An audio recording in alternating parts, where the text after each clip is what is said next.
Okay, well, I got an email from somebody I never heard of and never met. I said, I want to read. Justin Booth, originally from Black Oak, Arkansas, is now in Austin, and he is, I guess you could say he's an outlaw poet of questionable stories and outright lies. His 5 books of poetry are Outlaw Blue, The Singer, The Lesbian, and The One with the Feet, 69 Bipolar Love Poems, A Quarter, a Dime, and 2 Copper Pennies, Trailer Park Troubadour, Strung Out on Heartache, and Lucky Strikes, Grave Dirt, and 1/3 of the Stars. He's got a forthcoming book with the title The Stripper's Daughter. It'll come out in January. Yes. Welcome, Justin Booth.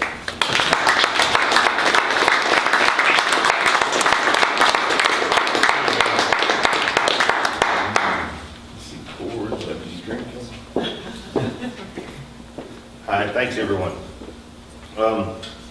I've got a couple of books that you can order from Joe's People or get on Amazon or whatever if you want to. But the truth of the matter is it started with this little chapbook. I lived outside in downtown Little Rock. I was a junkie, and so I didn't like paying rent or bills or anything like that. I'd rather just shoot dope and live outside. And I'd been stealing a pretty good while. I got caught up a couple times. Pulaski County's jail was kind of tired of me. The Louisiana hurricane victims had come into town, some buskers. I was jealous of them. I said, those bastards make too much money. What can I do? And I had always written poetry, and I'd written stories, and my father was a high elder in the Reorganized Church of Jesus Christ of Latter-day Saints. I didn't believe a word he said, but I sure would like to see him say it. He knew what he was doing. He was a storyteller. My whole family was storytellers. And so when I was sitting there wondering how I was going to continue to shoot dope and smoke crack cocaine all day without getting a straight job, I said, well, maybe I can scribble down some poetry. And I'm going to read from that book tonight because maybe that might have been the best poetry I ever wrote. This is called Baby's Song. The banjo man's jangled ragtime kept baby on the stroll until the freakiest tricks and the ones who cruised for boys were all that were left, and I would be waiting in torn boxers and yellow undershirt, rumpled pages and empty beer cans crowding for space on the cigarette burned coffee table. Her dog, a one-eared Jip, was asleep and farting by the front door. Baby always called me white boy. And after she'd come in, we would lay side by side talking in low voices until seduced by slumber. But the banjo man would sing for my baby girl. And I'd wake in the afternoon heat with no one but a half-deaf, flatulent dog to talk with.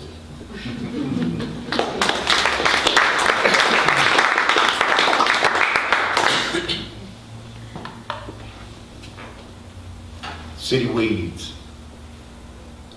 A cotton-haired black man limps down the alley singing a Cuban love song so beautiful it belies his disheveled appearance.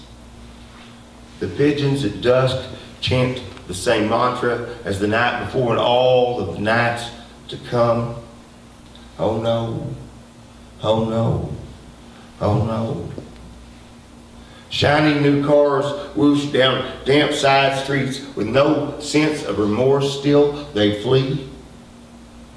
The misfits and the wretched and the tragically hopeful spring from the cracks in the sidewalks and from the shadows among sparse city weeds. It is the magic hour.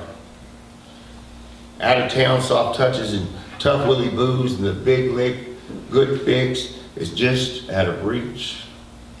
It is the time of day that writes itself, karma's clock, between tick and tock, between malice and melancholy, when angels and demons call truce sublime. With cement spawned weeds is the only thing that is real, and darkness cools. For the weeds of the sidewalk, it is the only thing that is real.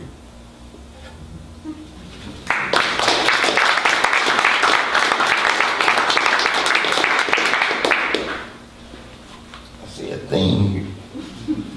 I was sad. Ain't much better than that. What good is a poet if he ain't sad, really? Right? Right? What did town say about zippity-doo-dah? Right? Right? Nobody gives a shit about zippity-doo-dah, did it?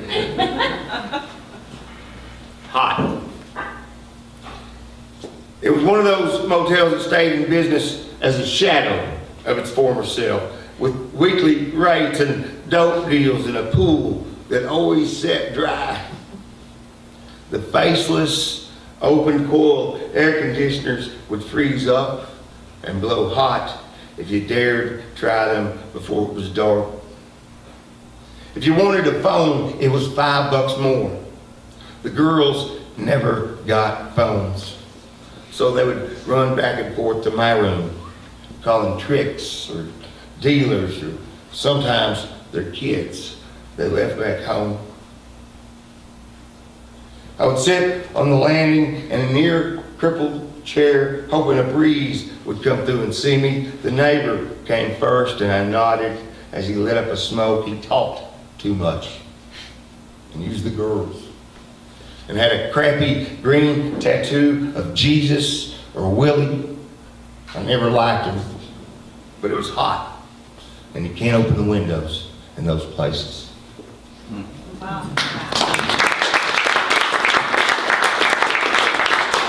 I broke my watch recently. Would someone tell me when I've got like 5 minutes left? The dogs are growling at each other. That's not. This is called the jewel of the trailer park.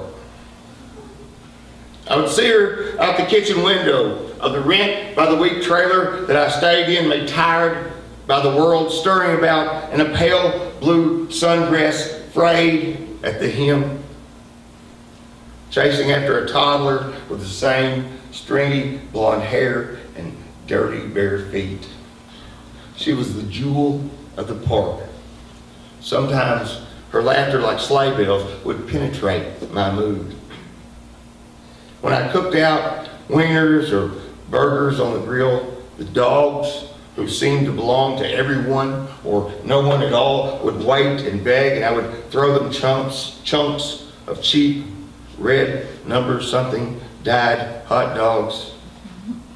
And the little jewel next door would stand smiling, staring out the front storm door, face pushed up next to glass, handprints and nose prints and breath fogging. I would wait and hope her mother would come outside so I could offer her a beer. Sometimes she came out, but she never took the beer. Instead, she would go into my place and slice tomatoes and talk about her daughter or the dogs, or ask again what I was always writing in the notebooks I left scattered about. The three of us eating burgers and laughing, a sort of white trash cover from Saturday Evening Post. Until finally they would go back and I would be drunk and she would be tired and the little jewel would go laughing to bed.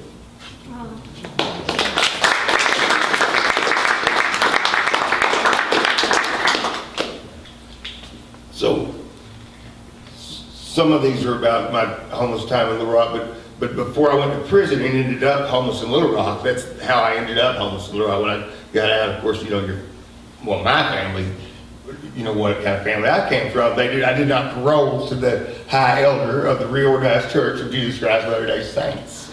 And I wound up living outside in Little Rock. But some of the stories that I tell in these poems come from the time when I was in Jonesboro, just before going to prison, and I was doing crack cocaine to try to get over heroin. It seemed like such a good idea at the time.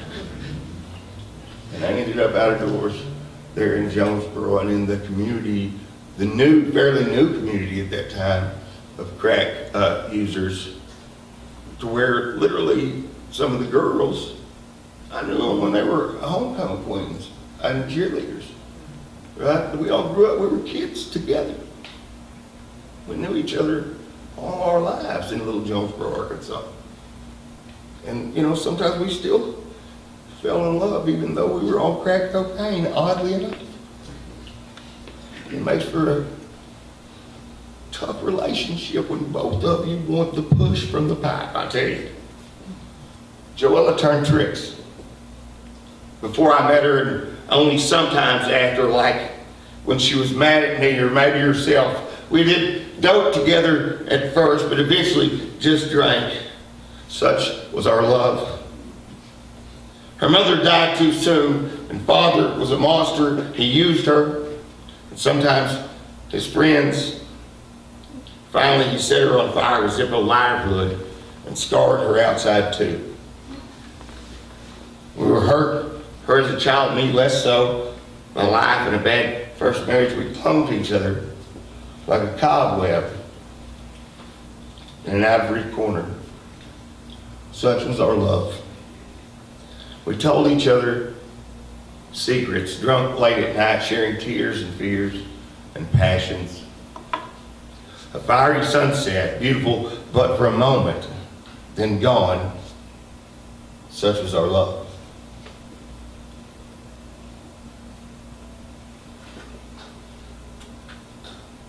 I know it's a tough one to clap.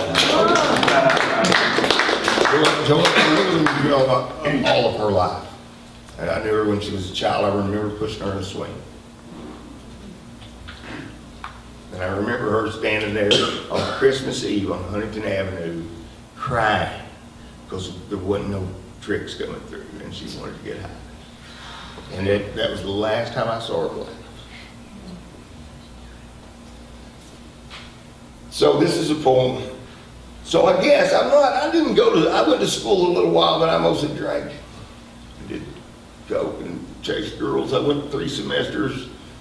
You know, I'm not a real poet, but I guess real poets sometimes write poems that start out with the first 2 lines of another poet, and then they go ahead then and with their own thing. And so I stole these first 2 lines, or first line actually, and then changed the second a little bit from Lord Byron. I guess he's a pretty good poet. He said, if I'm a poet, I owe it to the air of Greece. But I altered it slightly, and this is Mason-Dixon lines.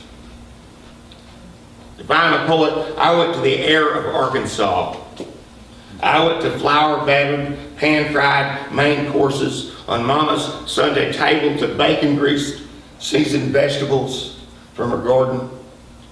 If I have stories to tell, they are stories shared with me by deep-lined, tan-faced old men who meet and talk daily in small-town post offices, who tamed the sunken lands, who cut and floated timber in Ozark's youth.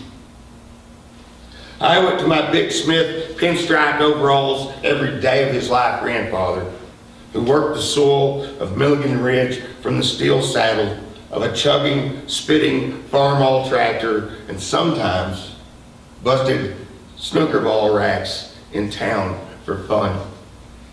If I'm a poet with anything to say at all, it is because I have known complex country girls who read Faulkner and clip coupons and fight tooth and nail for family and friends in need. Maybe I'm a poet because I shot guns with my father, bourbon with my brothers, and much, much worse with a girl from Alabama I met in a Christian rehab.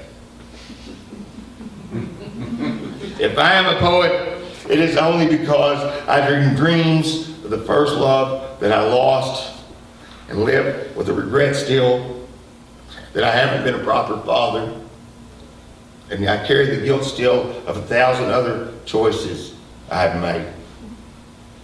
I am a poet because of Dixie ragtime and barbed wire prison blues, 4th of July family reunions, and south of Mason-Dixon moonlit nights.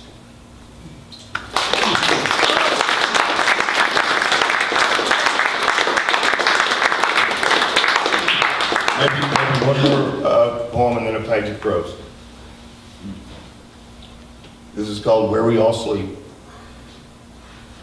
I walked the wee hour through neon-lit part of town past the tattoo man, his machine buzzing dragons and butterflies and other ink dreams into college kids who have never been here before. The angels of the sidewalk pop their gum and yawn, strolling slow as morning fog, then abracadabra and disappeared into a stranger's car. I waved at mouthwash Jimmy, his tired face split open, a Listerine smile. Kicking hope broken pipes, come to the place where we all sleep. Tammy is drunk and cursing, Big Baby sells his dope.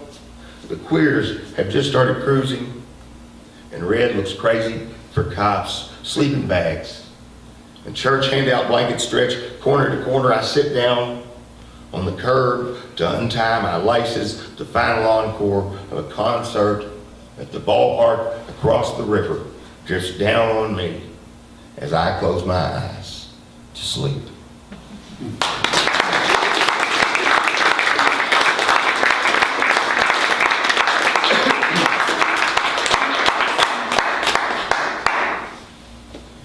Poetry saved my life.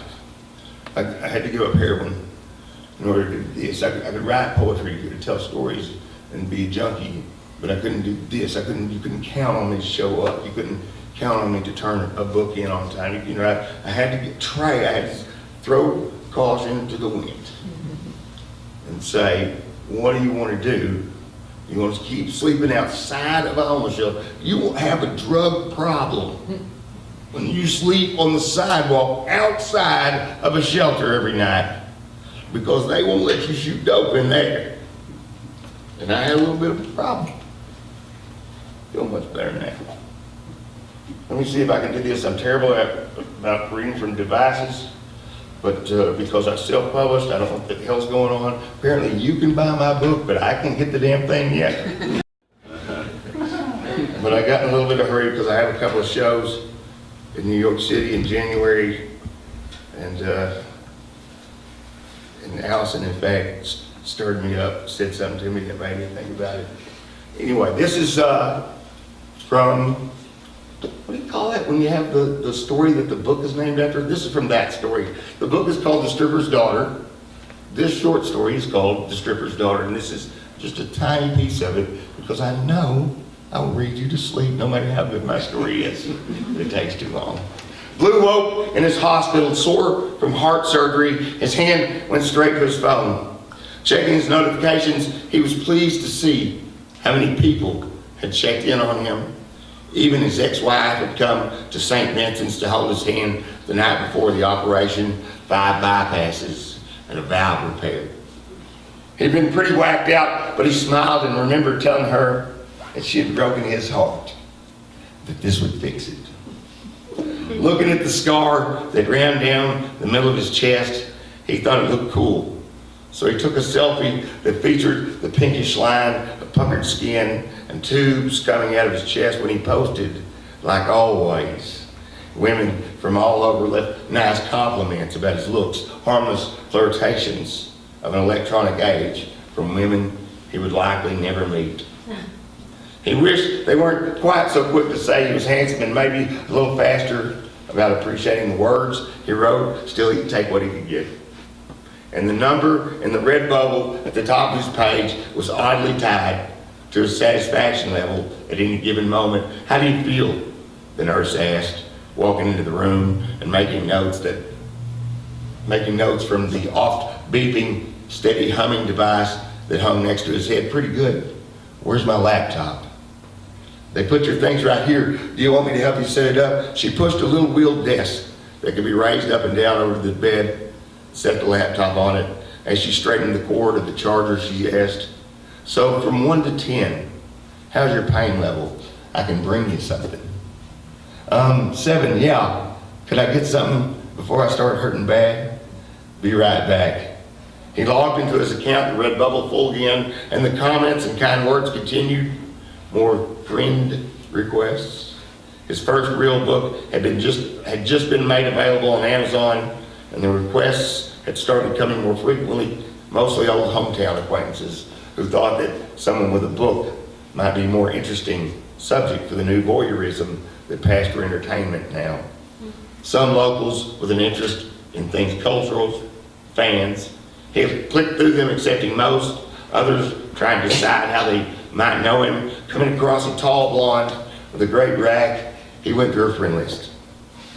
They had a mutual friend who was a supporter of the arts and owner of a little restaurant downtown. She was a serious drinker of wine. He looked through the blonde's pictures and saw she was just back from Europe. And most of those pictures overseas, she was with an attractive girl with a hip look and an aggravated smile.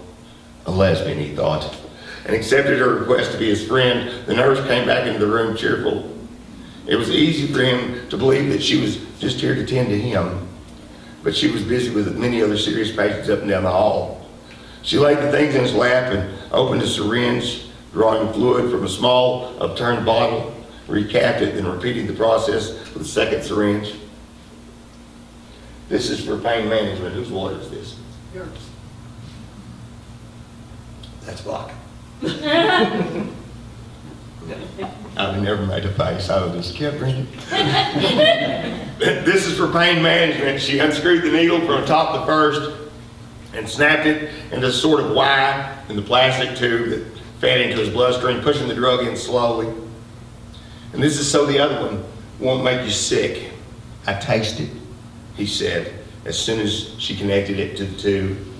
She had smiled to herself, understanding the relationship that he had with opiates. Okay, and here's your call button if you need anything. I'll be right down the hall. The warmth slipped through his body. It was like he was sleeping with an old girlfriend, familiar and good. He never shot heroin or oxys anymore, but he was not afraid of relapse, and he enjoyed the sensation. After a moment, he shifted his weight and swung his feet over the side of the bed.